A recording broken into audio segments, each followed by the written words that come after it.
Halo semuanya, selamat datang kembali di channel YouTube kami. Otoritas Jasa Keuangan pernah mengungkapkan ada kecenderungan baru di masyarakat yang sengaja tidak membayar pinjaman online atau bisa kita sebut dengan gagal bayar. Nah, khususnya yang ilegal karena bisa hangus dengan sendirinya katanya.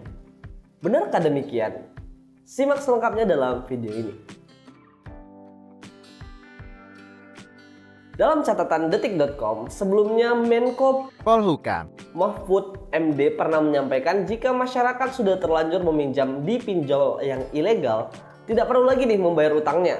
Jika ditagih, maka bisa langsung melaporkan ke polisi. Menurut sudut hukum perdata, pinjol ilegal itu adalah tidak sah karena tidak memenuhi aspek syarat subjektif dan objektif seperti diatur dalam hukum perdata. Nah, karena hal ini, pinjaman yang diterima dari awal tidak sah di mata hukum dan boleh saja untuk tidak dibayarkan.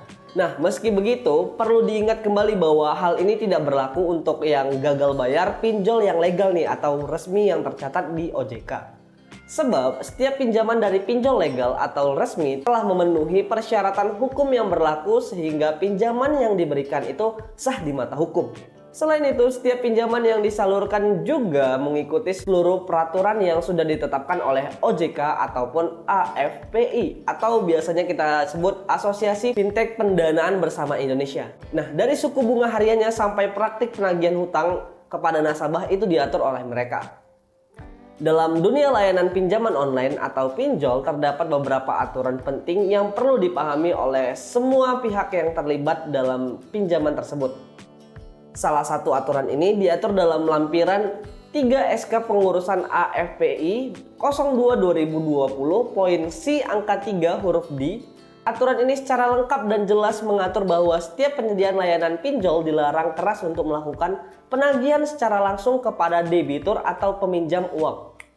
Nah, tapi dalam konteks ini ditegaskan bahwa penyelenggara pinjol tidak boleh menghubungi penerima pinjaman yang telah gagal bayar setelah melewati batas keterlambatan lebih dari 90 hari sejak tanggal jatuh tempo pinjaman.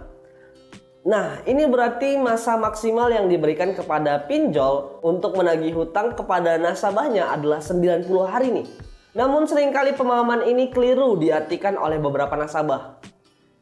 Nasabah yang menganggap utang-utang mereka otomatis hangus setelah 90 hari itu salah ya.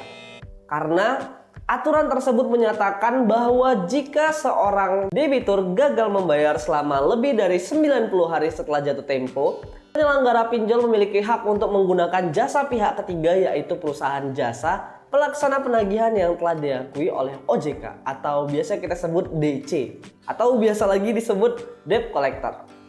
Nah, selain itu penyelenggara pinjol juga berhak menunjukkan kuasa hukum untuk mengambil tindakan hukum terhadap debitur yang masih memiliki hutang atau gagal bayar, tapi sesuai dengan ketentuan peraturan yang berlaku ya.